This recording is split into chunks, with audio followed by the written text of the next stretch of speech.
con más de 30 argentinos, muchos de ellos o casi todos deben estar acá. Nos fuimos conociendo desde el 2023, allá en un retiro, en una serie de retiros y de encuentros que organizó el Presencia Institute para Latinoamérica, a cargo de Laura Pastorini, que está por acá también y después nos va a compartir. Nos encontramos allá en Uruguay en el 2023.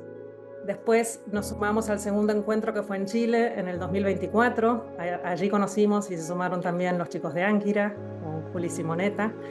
Y de Chile hacia México se sumaron algunos más. Y cuando terminamos ese programa que fue fantástico, de mucha transformación para cada uno de nosotros, los argentinos que estábamos ahí, recuerdo, nos juntamos el último día abajo de un árbol, se llamaba el árbol de los deseos, y nos preguntábamos si con todo esto que nos había pasado en ese camino no teníamos algo también entre nuestras manos para hacer juntos.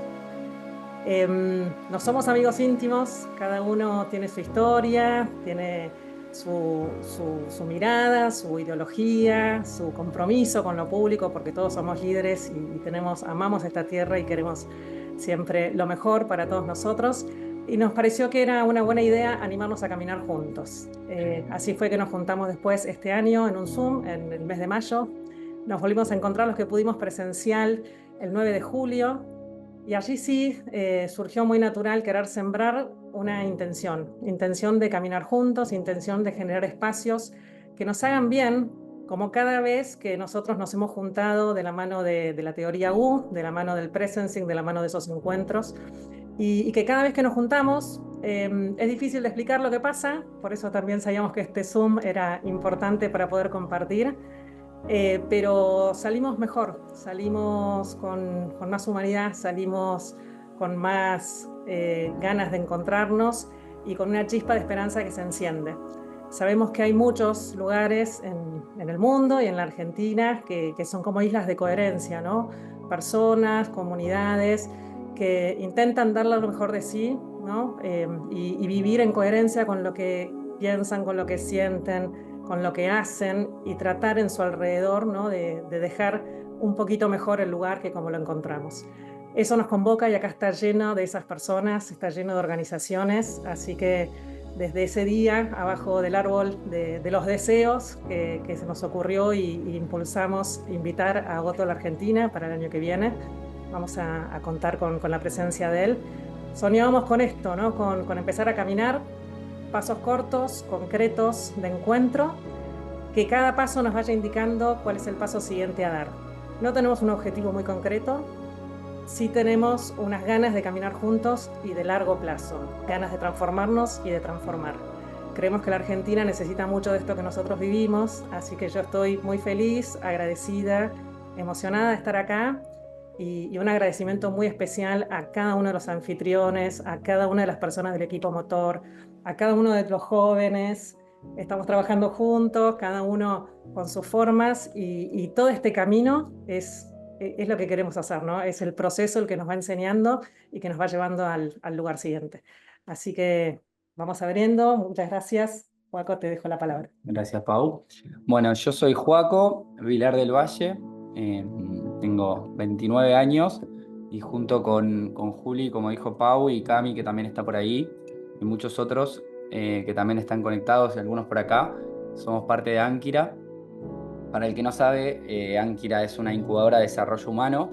Nosotros nos dedicamos a diseñar experiencias de desarrollo humano focalizadas en el desarrollo interior. Y así fue que también conocimos a Otto. Y en concreto nuestro objetivo es poder reconectar a las personas, reconectarnos con nosotros mismos, reconectarnos con los demás, reconectarnos con el planeta, con el entorno y con lo trascendente, con un propósito más grande que uno mismo. Y eso lo hacemos a través de experiencias que siempre son inmersivas, que siempre son comunitarias y que siempre integran al ser humano por completo.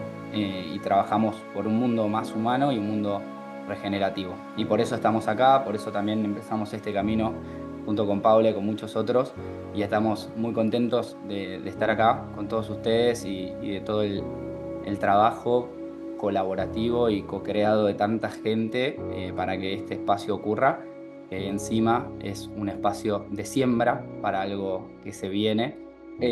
Hoy estamos en la siembra de este camino que tiene Como les decía, Ánkyra es una incubadora de desarrollo humano y trabajamos en 3 etapas: la preincubación, la incubación misma, y hablamos de incubación para poder generar los entornos y los procesos necesarios para que el desarrollo humano se dé, para el florecimiento humano, y una post-incubación. Y esas son las 3 etapas que en este camino con el presencing, con Otto y con Paula y un montón de argentinos va a ser de siembra para predisponer, abrir un interés genuino, inspirar a las personas para lo que viene en marzo, que va a ser la etapa, la parte del proceso que es de presencia, que después de esta teleconferencia en marzo vamos a contar con la presencia del 11 de marzo al 14 de marzo de Otto en Buenos Aires, concretamente en Argentina, y vamos a tener varios espacios que después contaremos mejor, que la idea de ese espacio es poder sostener, poder crear un contenedor humano, como dice ahí, donde la experiencia la podamos vivir con profundidad y cuidando nuestros vínculos, siempre con esas 2 claves de ternura y firmeza. Con todo lo que va a surgir, vamos a tener espacios para, en esta mirada sistémica, para todos los actores de la sociedad. La idea es generar espacios en marzo, que después igual varios ya los conocen, pero les contaremos más adelante.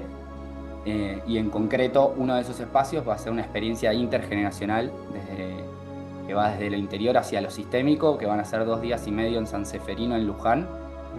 Más de 200 personas, la idea es que participen de esa experiencia, donde haya líderes de todos los sectores sociales y de todas las edades, porque creemos que justamente esto lo tenemos que trabajar de manera sistémica.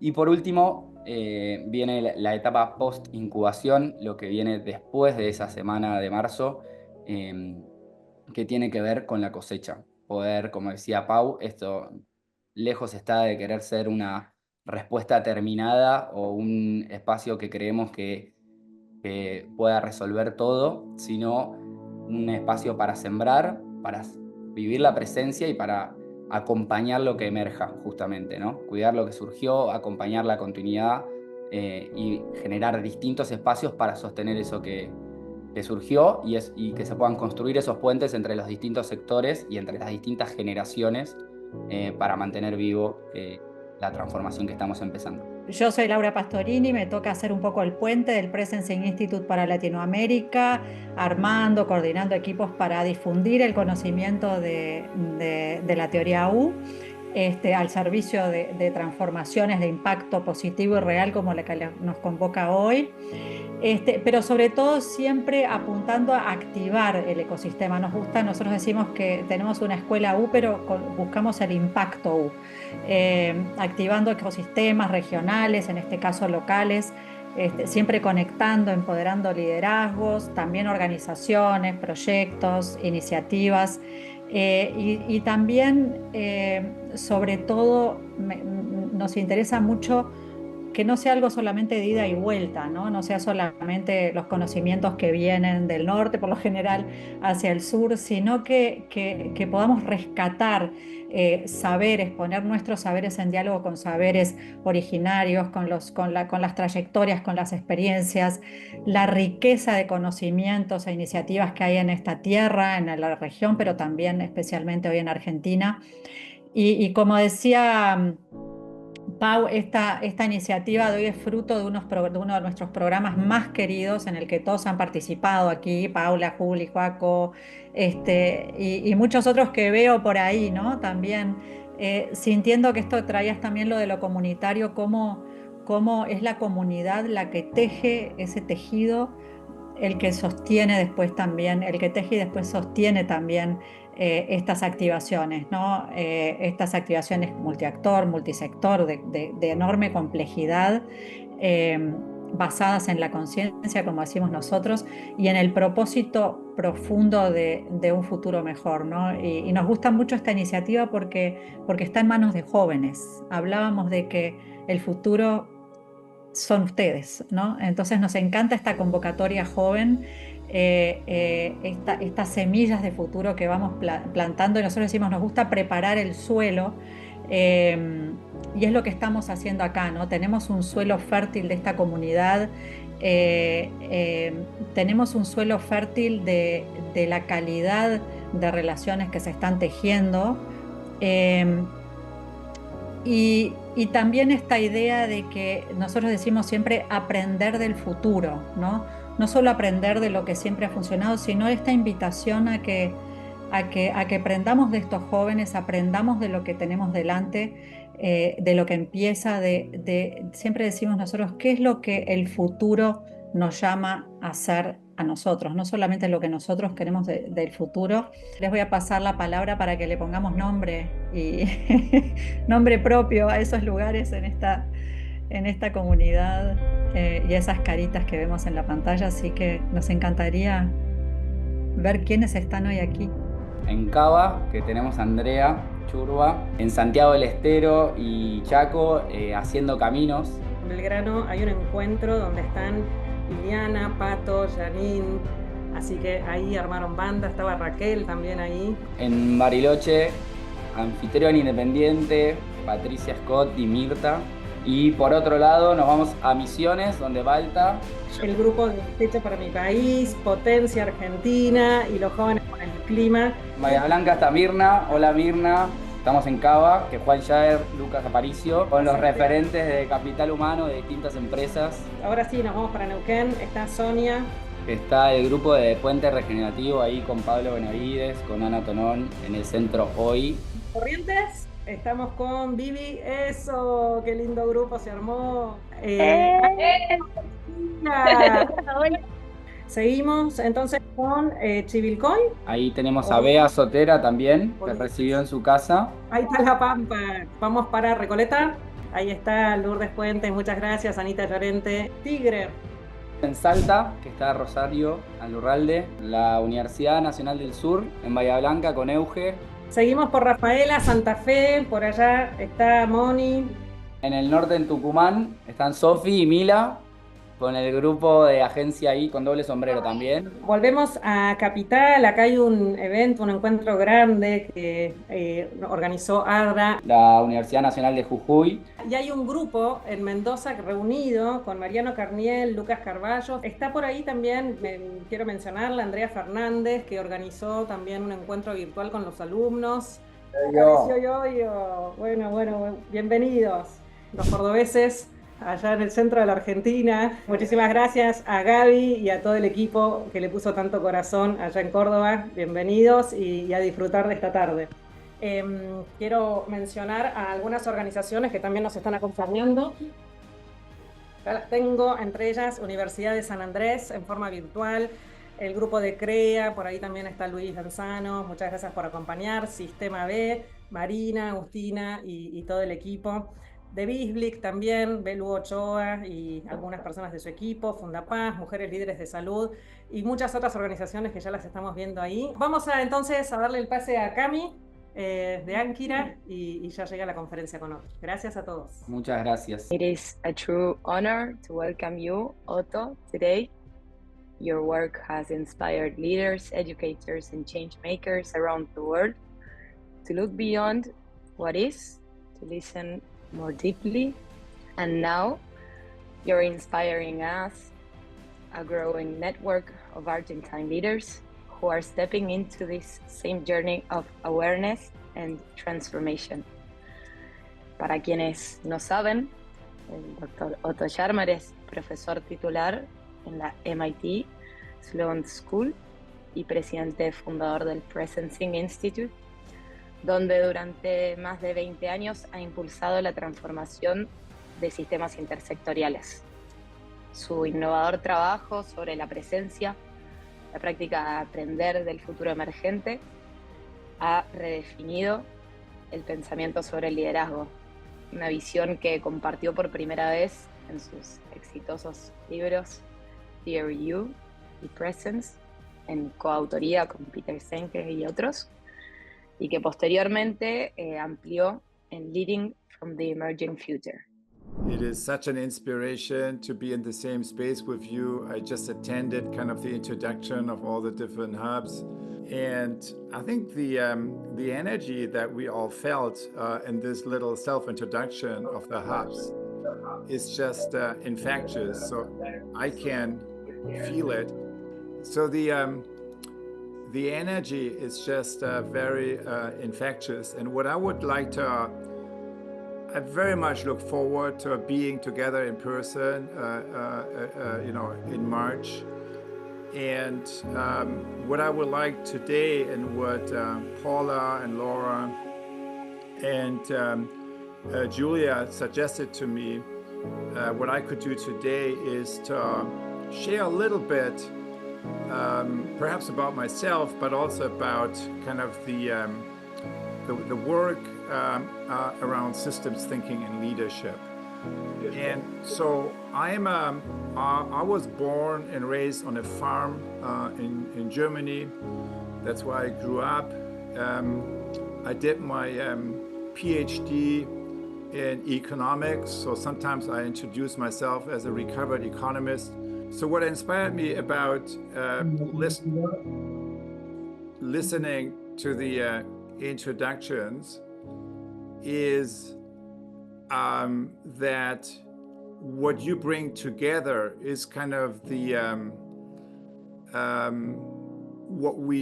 a power of change that I can see in many places beginning to manifest right now. And what I would like to share with you is a little bit the evolution of systems transformation and systems leadership over the past few years. I was born and raised in Germany. I just shared that in my first introductory remarks. And then I went to MIT, to the MIT Learning Center some 30 years ago.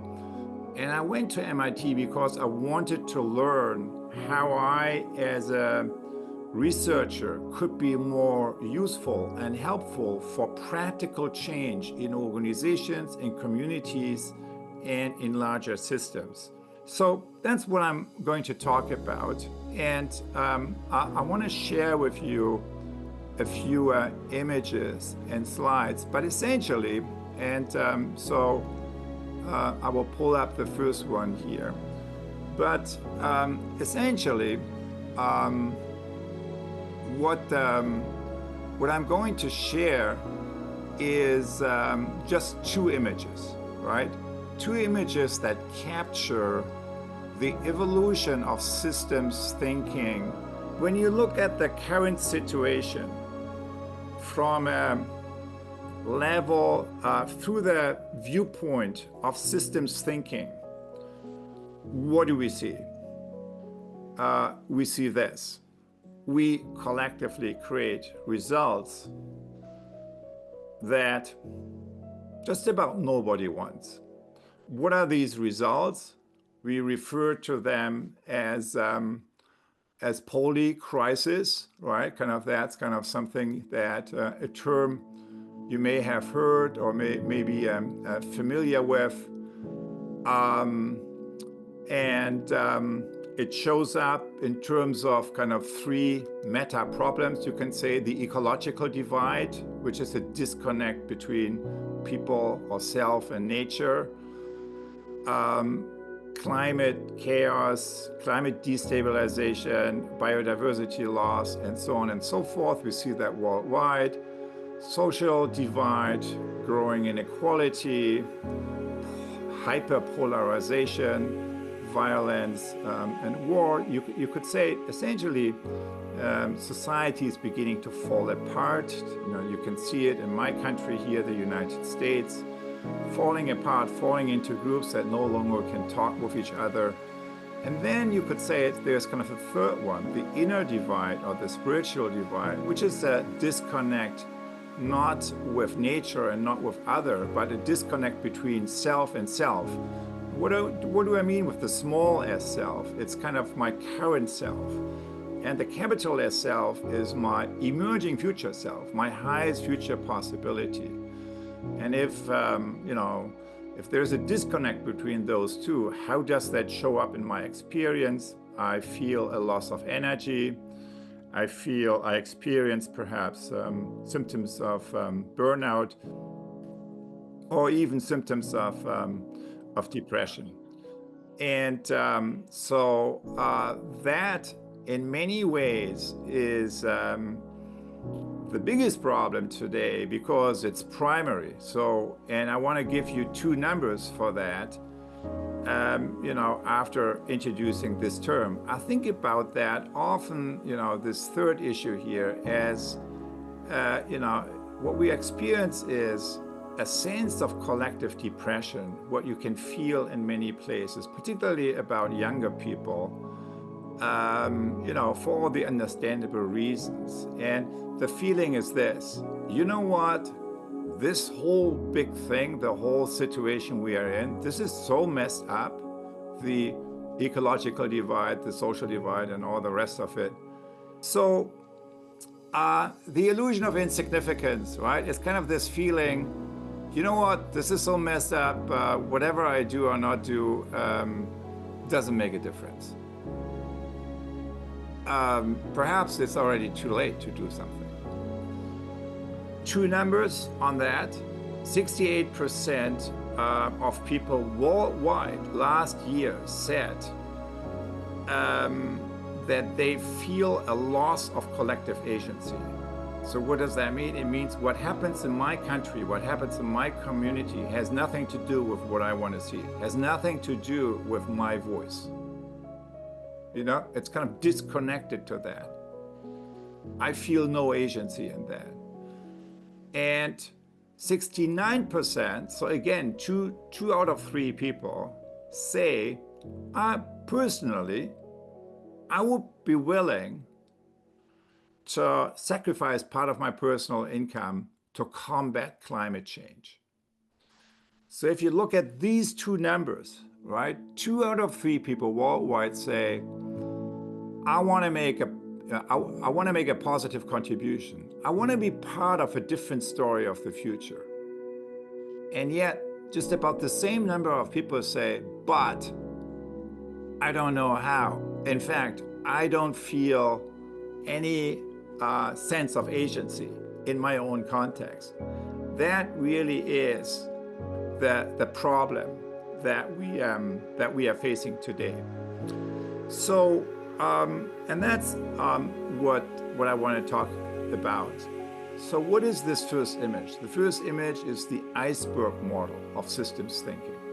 And it has kind of the symptoms at the top, 11% of the iceberg is visible. And then, the other 89% here below the waterline, they are also important because they have all the deeper root issues that are less visible to the eye. And,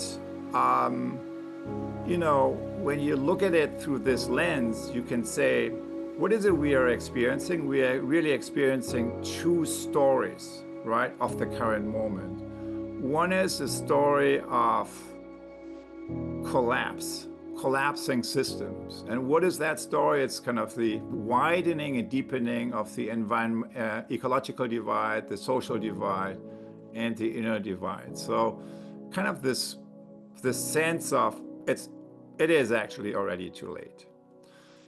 And so it's kind of an old civilizational form that is hitting the wall and that is exhausting itself. And the other story that we are participating in this moment is the story of regeneration and renewal. And where something new is being born, a new way of connecting with each other, a new way of connecting to Mother Earth, and a new way of perhaps connecting to our emerging self, to our highest future possibility. And that is just as real and kind of, as, any kind of community or society or leadership today really happens between these two stories. And that's what I'm going to talk about. So from a systems view, this is a key principle of systems thinking. It's the principle of bifurcation points. When a system is far from equilibrium, small islands of coherence in a sea of chaos have the capacity to lift the entire system to a higher order. when you see real stories of change, and you can check that against your own experiences, wherever you have seen real stories of profound change, and you double click on them and say, so what is really at the core of this story? What's the backstory here? I have always come across to the same basic phenomenon, which is that at the core of these stories is a relatively small group of people that are completely aligned around a shared intention. And that's kind of what I love about, the way you come together, the way you're kind of, connecting with each other locally, but also on a country level. I can really summarize my most important learning experience, which is really the essence of Theory U. It's a very simple distinction. And so it's almost so simple that I am partly embarrassed to share it with you because it's so simple. But it's this: there are two sources of learning and leadership. One is the past, and the other one is the future, or the emerging future. And when you look at that and say, okay, so how do we organize learning in our institutions of learning, right? Schools, universities, but also trainings in companies and so on. What kind of learning process is that based on? And it's all this first one here. Learning by reflecting on and synthesizing the experiences of the past. But that's what I learned when I started my research with interviewing 150 innovators who really created new things in technology, in business, in cultural institutions. The most important thing I learned from these innovators is this: the future is utmost personal. Because the future is not something out there that happens 2050 at another place at a different time. No, the future is utmost personal because it's a possibility that looks at you, because it depends on you to manifest. So the future is a possibility that looks at us because it depends on us as an emerging movement. It's a very intimate relationship because it's something that, you need to cultivate your organs of perception. That's really my main insight. And then my question, when I realized that about 25 years ago, my question that's ever since has organized all my research is this: what does it take to learn and lead from the emerging future? From the possibility that looks at me because it depends on me to manifest. It's not going to happen without me. It needs my own agency. And our agency. So what does it take to learn and lead from the emerging future? And what I learned essentially is this: it takes a journey that moves us beyond this conventional mental space that I refer to with this word here, downloading the patterns of the past. So moving beyond this kind of downloading by suspending our habits of judgment and going to the edges of the system and seeing and sensing with our mind and heart wide open. Basically attending to the edges of our system by accessing curiosity and accessing empathy and compassion. The seeing and sensing is kind of the first of the three movements of the U process. And then the second one is deep sensing and deep reflection, something I call presencing. And it really has to go with connecting with our inner space of stillness, with our inner place of where knowing comes to surface. And by also engaging with these two root questions of creativity here, who is myself and what is my work? And now, what is it that I'm here for? What is my sense of purpose, you can also say. And then when from these learning and sensing journeys, when then an idea or a spark possibility shows up, then you explore the future by doing, by rapid cycle prototyping, by running small experiments that generate feedback from your relevant stakeholders that allows you to iterate and iterate and iterate. So that's basically the process that 20 years ago, when I published the book Theory U, so that book, like 600 pages and even more footnotes, you could say pretty much unreadable. Yet, for some reason, it was translated into over 25 countries, languages. And then you can ask, well, why is that? And I believe because many people, in fact, told me that, this deeper process here gave language to an experience I already had, but I had no words for. So what I would say, and I would even say any kind of social movement on earth goes through this deeper process, right? Where you feel that a possibility related to maybe yourself, related to maybe the people you love, or related to your community, or related to your country, a possibility that looks at you, but that also depends on you. So many of us have had that experience. And I think that's why, in spite of the lack of the readability, it got picked up in some places. But today, I would summarize the same thing with just 3 words: attention, intention, and agency. Attention, if truly deepened, gives rise to intention, our sense of purpose, our sense of what it is we're here for.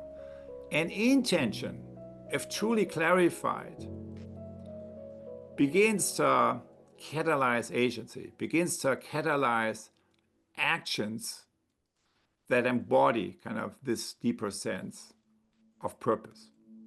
A lot of Theory U has to do with really cultivating the inner place from that we operate.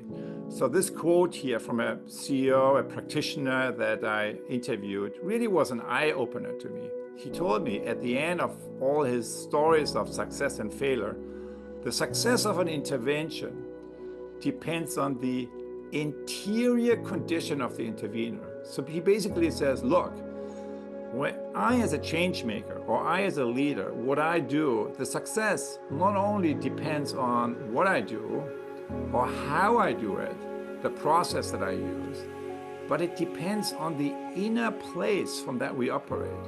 And when I heard that, I realized that's really a blind spot in science, right? So we know everything about the what and the process, but what do we know about the inner place?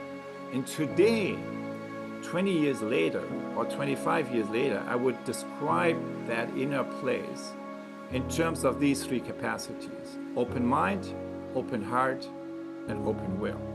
Whether or not when we act as change makers and as leaders, we have the possibility to access curiosity, compassion, and courage. However, as we all know, what has happened when we look around, in the world we live in, what has been happening the past 20 years, 10, 15 years, depending on your specific context. I would say pretty much the opposite, right? Rather than opening the mind, heart, and will, what we have seen is a freeze reaction, a closing of the mind, heart, and will. And you just need to look into the world today. I mean, look at my country here, right? This is the playbook, how you can win an election. And this is also the playbook how, in the world of social media, you build a business model that gives you $1 trillion company. So it's a real factor in the world. But then, of course, why are we in this call together? Because we are grounded or try to be grounded in these kinds of principles. Kind of that is a different kind of also politics, right? And movement making, which is based on openness, kind of curiosity, compassion, and really solidarity with others, and courage to step into the unknown. So what I'm basically saying is this. Look, the only thing we know really about the future is this. Disruption is going to stay. We'll have more disruptions. Why is that?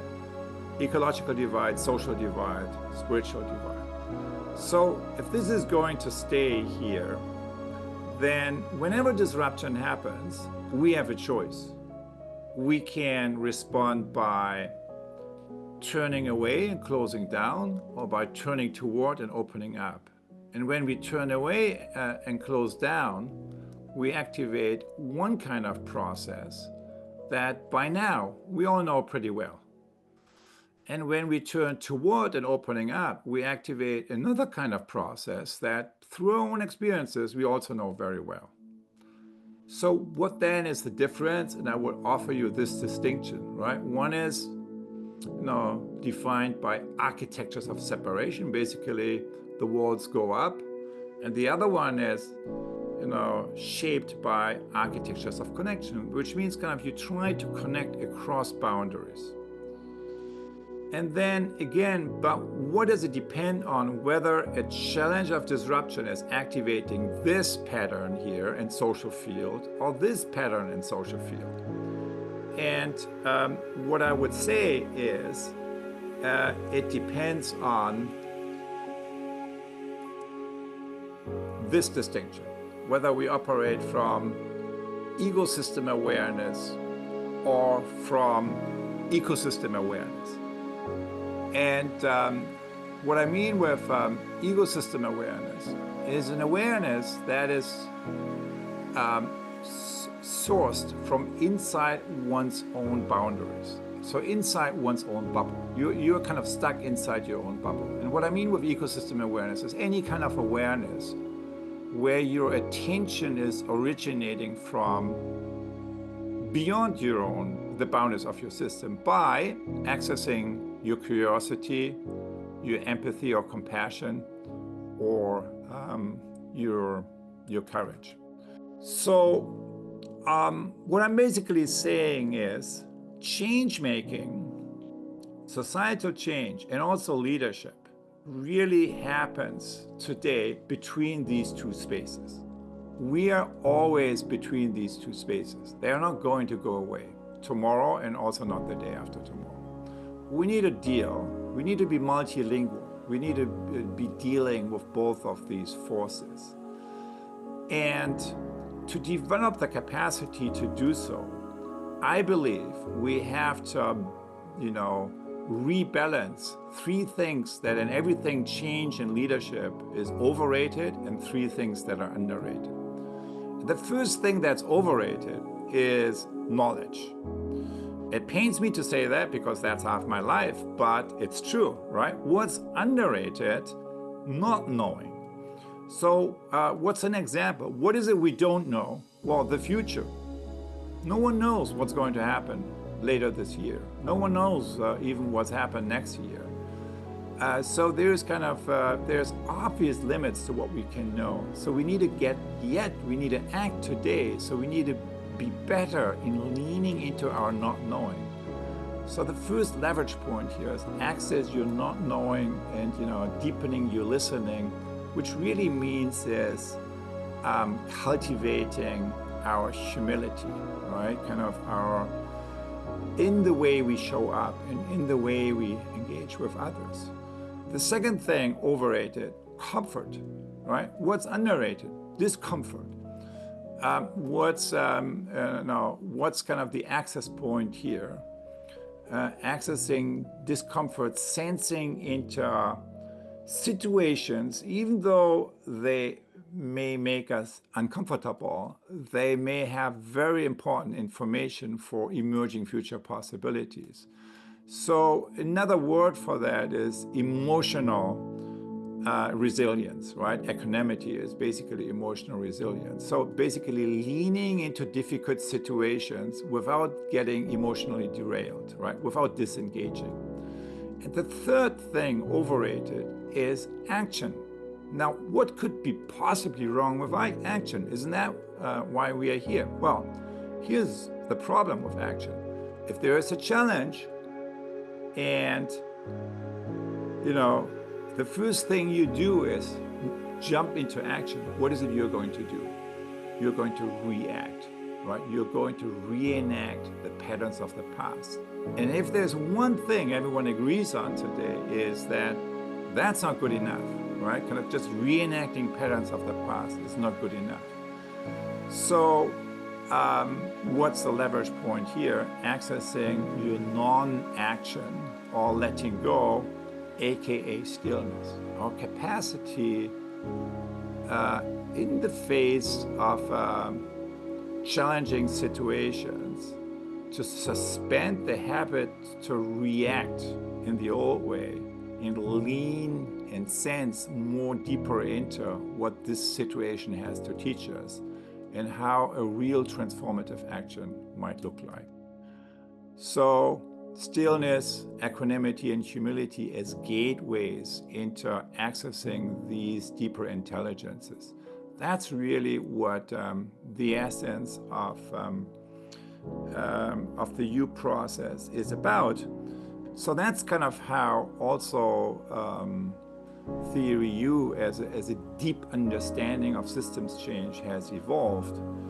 And while Theory U has evolved, you can say the underlying metaphor here with the iceberg, that actually has over a long time stayed the same. We have used the iceberg metaphor in systems thinking as long as it is existing, or in systems change, for about 80 years. And in complexity theory, it's for about 100 years. And I always thought, okay, 100 years on, isn't it perhaps about time to come up with something new, with a metaphor that perhaps is better suited with our current moment, kind of that has this unique characteristic that we discussed before and that you experience in Argentina, but we all experience in different ways. It's kind of really a global phenomenon. Yes, it shows up differently, but it's not, but it's the same deeper fundamental problem that of course shows up in different cultural contexts in a different way. So is there another metaphor perhaps that captures that better for this deep regeneration challenge that we all face? And for me, the main source of inspiration goes back to the place where I grew up in, and that's the farm. I grew up in northern Germany on a farm. 70 years ago, my parents converted that farm from conventional agriculture to regenerative organic, so to biodynamic agriculture. And here's what I learned growing up on that farm from my father. What he basically taught me is that, this is the first principle of all regenerative farming, right? The quality of everything that's growing above the ground, including the quality of your harvest, is a function of the quality of the soil. Today, many years later, and many thousand miles away from that farm, and seemingly doing very different things, when I really think about that, I'm still doing the same thing. Just that in my case, and perhaps also in your case, the field, right, that we are dealing with is not the field of agriculture, or not just, but it's the social field. And the social field, just as the agriculture field, has two main parts. There's kind of the social system, right, the observable and tangible stuff above the ground, and then there is social soil. And what is the social soil in this context? It means the quality of our awareness and the quality of our relationships. So whether, for example, I use the distinction between ecosystem awareness and ecosystem awareness, that's kind of a distinction between awareness, and relationships is, whether we just have a, othering-based relationship or a transactional-based relationship, or really a deeply transformative, co-creative relationship. So all of these qualities of relationship is, as we all know, make all the difference. So what I'm basically saying is that the future of learning and systems leadership has to do with deepening our attention from social systems to social soil. And if this is true, right, small islands of coherence in a sea of chaos have the capacity to lift the entire system to a higher order, then we can create these islands of coherence, particularly locally in many places. So this is here in Colombia with high stakes negotiation between indigenous people and leaders of government and business, bringing together kind of a few months back in Colombia, weaving regenerative cultures. Chile kind of also a year back, and then the same group coming together in Mexico, 250 leaders, Paula and Julia and Laura kind of being part of that. In other parts of the world, similar processes. We do these islands of coherence. Laura was involved in that, and others kind of with, very traditional organizations like the UN organizations. And it is also possible to do this at scale. So in closing, the future of systems leadership is about cultivating the social soil. And I want to, close this with a kind of artistic summary of our colleague, by our colleague, kind of Jace Lee, kind of from Taiwan, and then invite you from there into a short journaling practice from which we will then move into the conversation.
So I want now invite you to take your journal, take a pen. So the basic trick about journaling is this. You listen to the prompt that I give you, you take the pen, you put it on paper, and you just start writing. Journaling is not, I listen to the question and then I think about until something really brilliant is fully hatched in my mind and then I put it down. No, you don't know what you're writing, you just take the pen and you jot it down. So number one, from everything that I just shared with you, what was it kind of that resonated most with you? So if you rewind the tape, the last 45 minutes, what was it that resonated most? So what I basically said is what matters is social soil, right? Kind of that's really what matters for change, for profound change making. When you take that as a lens, social soil, kind of the deeper structures, right, of in which all our systems are grounded in and rooted in. When you look at your context of change in your community through that lens, social soil, what do you see? So that means open mind, open heart, open will. It means, you know, how good are people, including yourself, but also others you see, in accessing not knowing, in accessing discomfort, in accessing stillness. In other words, to be non-reactive in the face of a challenge. Just take that as a lens. Listening, dialogue. How good are we in deep sensing and connecting with the future that is looking at us? Because it depends on us to manifest. Where do you sense the future now? And remember, when I use the word future, I mean something very specific. I mean a possibility that looks at you, because it depends on you to manifest. So when you scan your current environment of life and work, where is it that you sense the future? Because the future first shows up in our sensing, with our heart, right? We need to feel it first, and then, we make sense of it. So when you do a 360 scan of your current life and work, where is it that you sense the future now in your own context? And the future can be specific for some of us, but it could be also very vague for others. I have a vague sense of possibility that this could be related to my future path. That's good enough. Where is it that you feel the future now? So you all know that systems today, so the state of the art of systems thinking is systems are living systems, particularly in the social context, right? But for the next two questions, I want to invite you to take it one step further, which is that systems, social systems, are not only living systems, but they are living beings. So what's the difference? So a being has interiority. It has perhaps its own feelings, right? Its own, perhaps even its own intention or voice. So we want to tap into this knowing. And so I will ask you about Argentina, which is the context that brings you. So it's obviously not just the people, it's the land, it's Mother Earth, it's everything connected with that, okay? So, number 4, if Argentina were a living being that could feel, what would that being feel right now? Okay? So it's an invitation for you to sense into that. You can do it because you are part of this being, right? Sense into that, feel it, and then jot it down. If Argentina were a living being that could speak, what would that being say to you now? Podemos leer, sigue, continúa, estoy aquí, quiero vivir. Eso es lo que Argentina diría: abrázame, ayúdame a sanar. Enamórate de mí, así como soy hoy, confiando en mi profunda y sabia belleza. Necesito cambiar, ayúdame a cambiar. Por favor, ayúdame a cerrar esta herida social que me atraviesa por completo. Me duele, te necesito. Participa con tus cualidades en la trama viva, sé protagonista, mira al otro, escucha. Cuídame, estás aquí por una razón. Puedes hacer un cambio positivo y lo podemos hacer juntos. Te pediría respeto, reglas claras y justas. Todos somos iguales. Cuídame. Siéntete orgullosa de mí. Hónrame. Integra las diferencias que tengo. Estoy para ti. Ayúdame a reconectar e integrar mis partes más separadas. Mírame, trátame bien. Escúchame. Reconóceme. Sigamos. Con conciencia. Cuídame, sálvame, estoy creciendo. Despiértate. Dicen estoy cansada y piden despiértate. Queríamos también tener un poquito como cierre el arte de Andrea, y con todas estas reflexiones nos vamos a terminar con nuestro hub, que vamos a seguir compartiendo, escuchando, tejiendo futuro.